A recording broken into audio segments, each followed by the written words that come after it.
Cannabis is natural, right? So it must be safe. Well, not so fast. What if I told you that new research suggests that using cannabis might significantly increase your risk of heart attack, especially if you're young? And no, it's not just the smoke. Let's break down the facts so you can make an informed decision. Before we dive in, let me make one thing clear. I'm not here to tell you to stop using cannabis. If you enjoy it, that's your choice. My job is simply to give you the full picture so you can decide for yourself. Think of it like alcohol. We all know that drinking too much isn't great for your health, but having to drink occasionally, most people accept that as fine. The same may be true for cannabis. It's probably about moderation. But the problem is, many people don't realize that cannabis has real cardiovascular effects, and some of those effects may be worse than we thought. What prompted me to make this video was this study I saw. It just came out in 2025 in the Journal of the American College of Cardiology. And again, this is an advanced study that was just released. What they did is they analyzed over 4.6 million people, and they found something really shocking that cannabis users, especially those under 50, had a 6 times higher risk of heart attack compared to non users. That's a huge number. And if you're thinking, well, that's just because they're smoking, not so fast. So let's compare cannabis to tobacco use, specifically cigarettes. So, first, in terms of heart attack risk, what they found is that cannabis users had a 6.2 times higher risk of heart attack compared to non users. When you look at cigarette users, it's really only a 2 to 4 times increased risk of heart attack. In terms of stroke risk for cannabis users, it was 4.3 times increased risk with cannabis use of having a stroke. And with cigarette users, again, it was a 2 to 4 times increased risk. As far as heart failure, what they found is that the heart failure risk was similar. So in cannabis users, there's about a 2 times increased risk of heart failure. And in tobacco or cigarette users specifically, they found it was a 2 to 3 times higher risk of heart failure. And as far as all-cause mortality, in cannabis users, they found out it was 1.5 times higher, whereas with cigarette users, it's 2 to 3 times higher. Now, one of the biggest counter arguments that I hear is, well, it's just the smoke that's bad for you. It's not the cannabis yourself.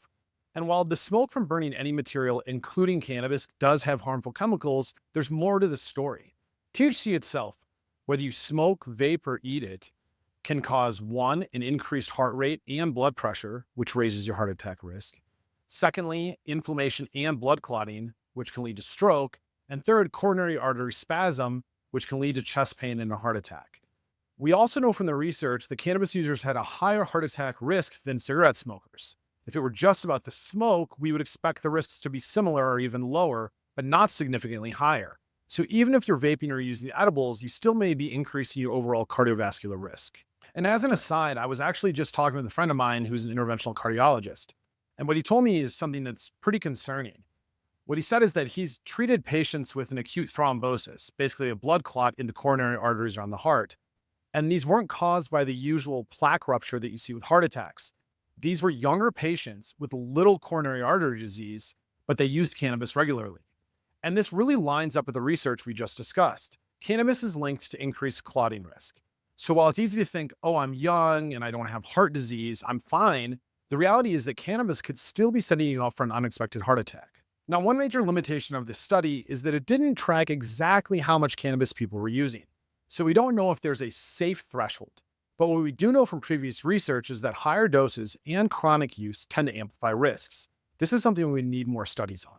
Now, when I'm working clinically in the emergency department, one thing that I've seen a number of times is something called cannabinoid hyperemesis syndrome. And basically, it's this severe nausea and vomiting that just will not stop. And guess what? It only happens in chronic cannabis users. These patients are often shocked when I tell them that their symptoms are coming from the very thing they've been trying to use to help with the nausea. And again, I don't tell them to quit. I'm not here to pass judgment. I just want to give the patients the facts. But the thing that's interesting is, once they stop using, assuming they do, the symptoms go away. So here's what we know right now. One, cannabis is not risk-free. It's linked to an increased risk of heart attack, stroke, and heart failure. Secondly, it's not just about the smoke. Even edibles and vapes can affect the heart. And we don't really know the safe dose, but generally, chronic heavy use is more concerning. And again, while we've known about some of these short-term risks like the cannabinoid hyperemesis syndrome, this study really points us towards this idea that chronic heavy use is associated with these more potentially permanent heart risks. At the end of the day, it's about informed choice. You don't have to quit, but you deserve to know the risks. And if you want to reduce harm, moderation is probably key. So thank you for giving me the opportunity to share this information with you. As I said, listen, I'm not here to pass judgment. I just want to give you the information so you can make the most informed decision about your health. If you found this content helpful, go ahead and hit like and subscribe, and we'll see you in the next video. Thank you.